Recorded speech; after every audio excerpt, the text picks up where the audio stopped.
Nagkasama-sama tayo dito for 24 years. Nakita ko po ang katapatan ng Panginoon sa ating kalagitnaan. Praise God. Minsan pa po yung malakas na palakpakan para sa Panginoon. Hallelujah. Praise God. Nakaka-bless po kayo mga kapatid. Alam ko po na maganda ang gagawin ng Panginoon pag tayo po ay nagpatuloy sa Kanya. Hallelujah. Napakabuti po ng Lord. Ngayon po nagdiriwang tayo dahil alam niyo ba kung bakit tayo nagdiriwang? Dahil nandito po ang mga senators natin. Yung mga nakaputi yan po yung mga mayor sa iba't ibang syudad sa Pilipinas. Alam ko naman tayo po ay handa na sa salita ng Panginoon. Nandito rin po ang inyong lingkod, Mayor Vico Cochinta. Masyado kasi kayong seryoso eh. Ano bang gusto niyo pag-usapan natin mga kapatid? Pag-usapan natin kaya ngayon ng flood control project, no? Sarap pag-usapan nun eh, no? Pero hindi ko na po patatagalin, medyo meron pa pong mag-perform mamaya, may programa po tayo at enjoy nyo lang po ang araw na ito. Sit back, relax at mamaya po sama-sama tayo mag-lunch. At alam ko po na niloob ng Panginoon na magsama-sama tayo dito upang makakilala pa tayo ng mga ibang mananampalataya at makita natin sila na nagpapatuloy din sa Panginoon. So, hindi ko na po patatagalin. Ang mensahe po natin ay tinawag ko pong, pakiano mo nga yan bro, Brother JM, yung mensahe natin yan. God's solution for a corrupted world.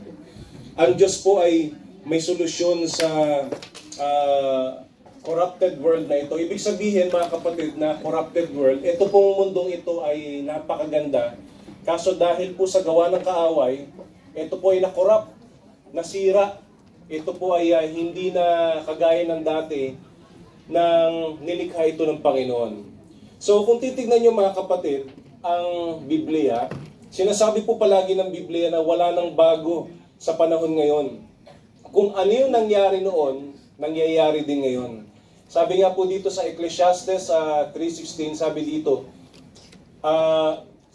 sa Ecclesiastes 3:15, what is happening now has happened before. What will happen in the future has happened before. Because God makes the same things happen over and over again. So si Solomon po mga kapatid, nung panahon niya, wala nang bago mga kapatid, nakita niya na yung injustices sa panahon niya. Nakita niya na yung korupsyon, nakita niya na yung krimen, nakita niya na yung napakadilim na panahon nung era nila. At ngayon mga kapatid, nakikita rin po natin yan sa ating sariling bayan. So si Solomon po nagtataka siya na, Panginoon, asaan ang hustisya? Asaan ang pagbabago sa aming bayan? Siguro yan din ang tanong ng bawat Pilipino ngayon. Meron tanong ang mga tao, meron tanong din si Solomon. Tinatanong natin palagi, Lord, talaga bang in control ka sa mundong ito? Kasi sangkatutak at sangkaterba po ang injustices kahit saan ako lumingon. Ngayon po mga kapatid, sa iba't ibang panig ng mundo, marami pong hindi makakain dahil sa gera, marami pong patayan. At hindi na yan bago. Noon pa man, ganyan na talaga ang mundo. Nagtataka tayo, bakit yung mga matuwid, sila yung nagdurusa, at yung mga korap, sila yung sumasarap ang buhay. Sila po yung parang walang kaproblema, parang walang kakaharaping parusa sa kanilang mga buhay. So si Solomon mga kapatid, nagtataka siya. Pero bago pa siya ipanganak, ganito na talaga ang mundo. Ganito na, wala nang bago, paulit-ulit na ganito. Pero sabi ng Panginoon, huwag ka mag-alala, sabi dito, in due season, God will judge everyone, both good and bad, for all their deeds. Sa tamang panahon ng Panginoon, parurusahan niya daw yung lahat ng mga gumawa ng hindi ka nais-nais sa mundong ito. Kaya ang tanong ko sa iyo kapatid, kulong na kulong ka na ba? I mean, excited ka na bang makulong ang mga diskaya? Hindi, I mean, yung mga contractors natin o anuman, hindi na natin problema yon sapagkat ang sabi po ng Biblia, Diyos ang bahala doon. Amen po ba? Amen. Nandito po tayo sa mundong ito para magsaya at maglingkod sa Panginoon at humakot pa ng pagpapala ng Lord. Amen po ba? Palakpakan po natin ang Panginoon. Hallelujah. Praise God. Ngayon kung wala tayong magawa, dahil dito sa korupsyon na to, anong gagawin natin? Ang gagawin po natin mga kapatid is to enjoy life to the fullest. too blessed to be stressed. Amen po ba? Sabi mo sa katabi mo, blessed na blessed ka, huwag mong stressin ang buhay mo. Sobrang blessed ka, huwag mong stressin ang buhay mo. Sabi mo sa katabi mo, sa ganda mong yan, papa-stress ka. Diba? Yung cellphone mo nga, pag tinignan, puro plug control eh. Papa-stress ka ba? Kaya kapatid, let us enjoy life.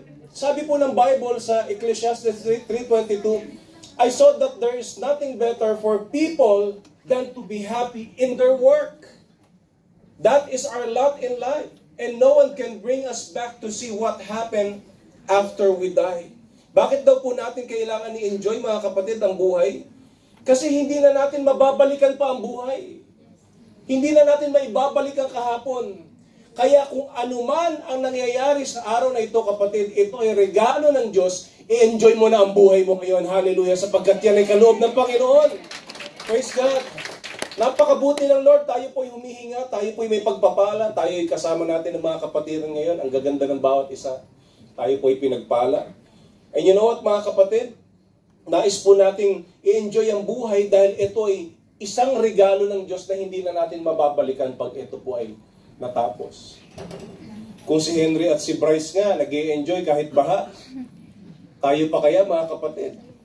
Yung mga politicians nga na nagkakamal ng yaman ng bayan, nag-i-enjoy sila, tayo pa kaya? Huwag tayong pa-apekto, mga kapatid. Hayaan natin ng Panginoon ang kumilos sa bawat isa. Tayo po, mga kapatid, ay hindi nagpapa-apekto sa mga malalaking krisis ng mundo. Hindi tayo nagpapa-apekto sa mga malalaking katanungan ng buhay. Tayo po ay apektado ng pangako ng Panginoon. Sabi po dito, we should live by God's promises, not by explanation. Ano naman kung hindi ipaliwanag sa atin ng Panginoon kung bakit nangyayari ito dito, doon, sa ating bansa? Huwag na natin intindihin yon. Ang isipin natin, ikaw at ako may magandang buhay at may malaking paparating na pagpapala mula sa Panginoon. Yan ang pangako ng Diyos. Hallelujah! Ang buhay po kay Kristo, paganda ng paganda, paangat ng paangat, payaman ng payaman. And you know what, mga kapatid, ngayon pa lang, kahit paparating pa lang yung mga pagbubuhos ng pagpapala, i-enjoy mo na ang buhay mo. Hallelujah! Sapagkat ito po yung pagkatawag natin, let us enjoy life. This is our lot in life. Reward daw po natin ito, mga kapatid. Hindi natin kailangan ng paliwanag, ang kailangan natin humawak sa pangako ng Panginoon. So the question is this, are you going to endure life or are you going to enjoy life? Saan ka ngayon, kapatid? Alam niyo po, kailangan natin tanggapin na ang mga taong papasok sa politika, tanggapin mo ito, kapatid, ang mga taong papasok sa politika ay wala po itong ibang gagawin kundi paglingkuran ang kanilang pangsariling kagustuhan. Yun ang pinakamasakit na katotohanan. Panahon pa lang ni Moses, ganun na yung problema ng kanilang bayan. Meron pong judicial problem sa judicial system. Yung mga propeta po, nung sila po ay nabuhay dito sa mundo, na-shock sila sa social injustices. Si Solomon po, napakawais niyang hari, mga kapatid. Pero kahit sobrang wais si Solomon, kahit sobrang malapit siya sa Diyos, mga kapatid, pero yung kanya pong mga gabinete, yung kanyang administrasyon, sandamakmak po ang korap sa panahon nun. Imposible po kasi, mga kapatid, na talagang may 100% na integridad. Nung si Solomon po nag-observe sa courtroom, nag-observe sa korte, alam niyo po, nakita niyo yung mga inosente ay pinarurusahan. At yung mga kapangyarihan, natutuwa sa kanilang mga kapangyarihan na yung mga inosente na kanilang mga biktima ay nagdurusa sa kanilang kapangyarihan. Sabi nga po dito sa Ecclesiastes 3:16, I also notice under the sun that there is evil in the courtroom. Pati ba naman sa husgado, pati ba naman sa korte, merong kasamaan imbis na nandito ang hustisya. Yes, even the courts of law are corrupt. Yan po ang sabi ng pinakamatalinong tao na nabuhay sa balat ng lupa.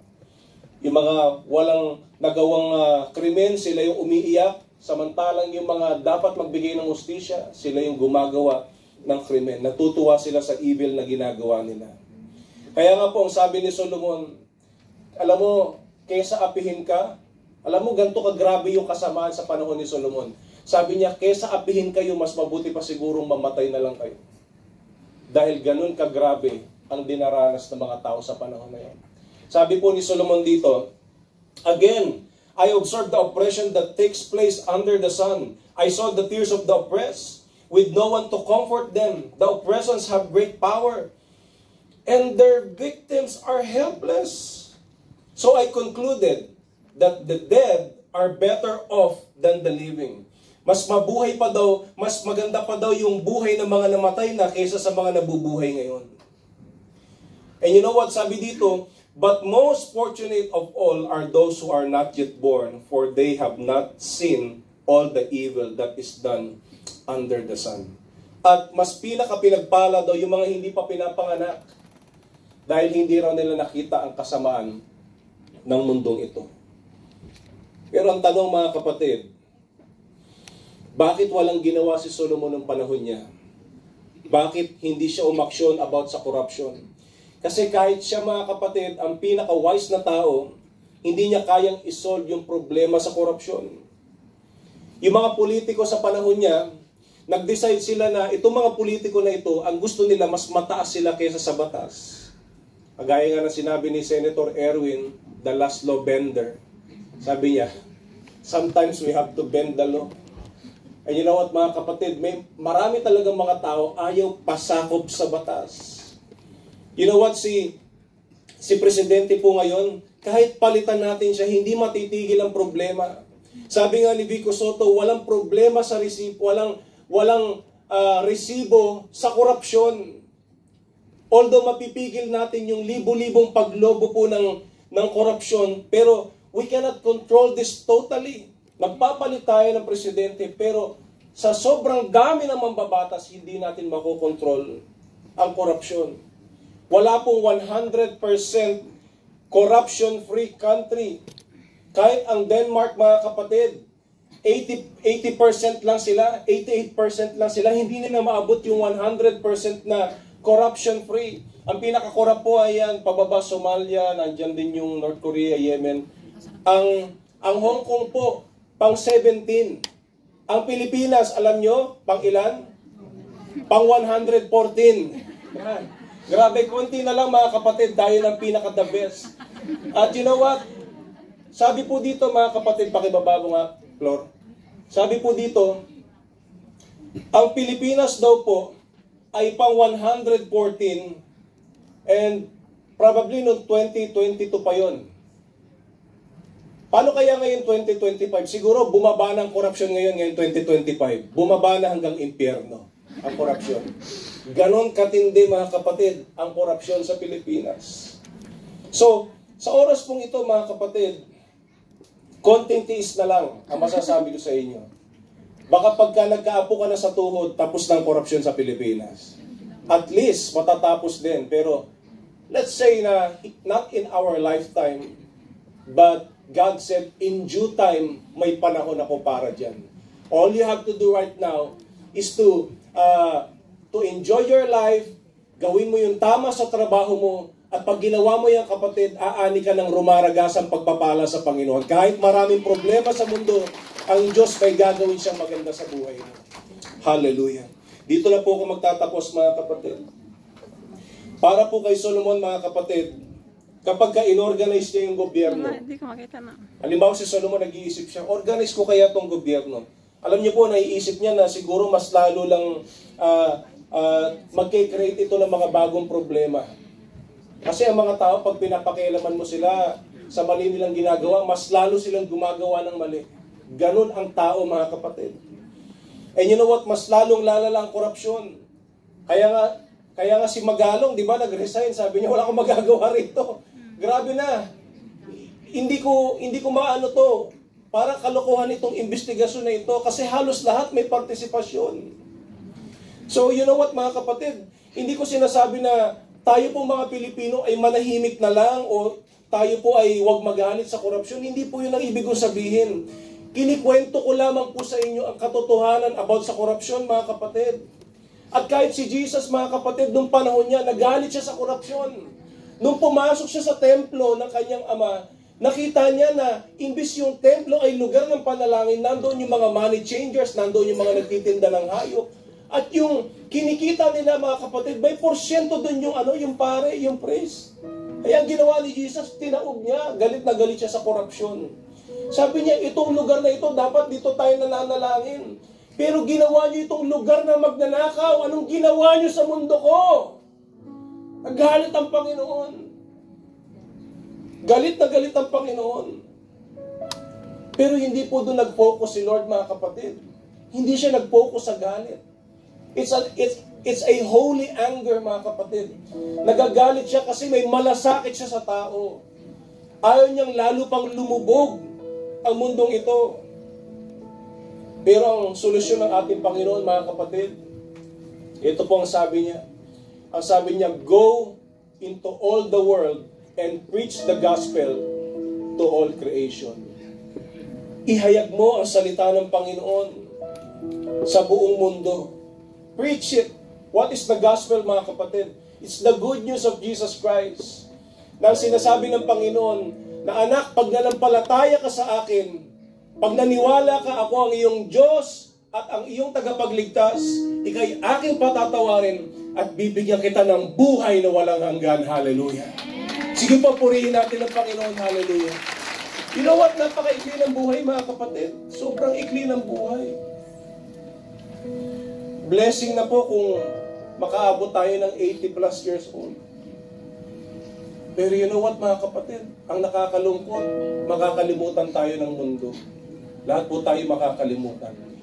Sino po sa inyo, alam mo kung saan pinanganak yung lolo mo sa tuhod? Alam mo kung sino yung crush niya? Alam mo kung saan siya nag-aral? Di ba, limot natin lahat? Isa lang ibig sabihin niya, kapatid. Malilimutan tayo ng mundong ito. Pero ito pong nag-iisang katotohanan. Malimutan ka man ng mundong ito, hindi ka kakalimutan ng Diyos. Nakahanda ang kanyang pag-ibig para sa iyo. Kada makikita mo ang krus, kapatid, suot mo man yan, madaanan mo man yan. Yan ang simbolo na sinakripisyo ni Jesus ang kanyang buhay sa iyo para hindi ka mapasa impyerno. Kaya alam niyo po ang gagawin natin sa buhay na ito, tayo po ay mabuhay kay Kristo. Let us go for Jesus. Pag may tinulungan kang iba, kapatid, huwag mo na i-post sa social media. Ang importante, hindi ka man sumikat, pero sikat ka sa Diyos. Amen? Kapag ka ikaw po ay nakagawa ng kabutihan, nakapag-aray ka sa church, nakapagdala ka ng kaluluwa, huwag mo nang i-post, kapatid. Alam niyo yung tahimik, yun ang pinagpapala. Amen. Yun ang talagang itinataas ng Panginoon.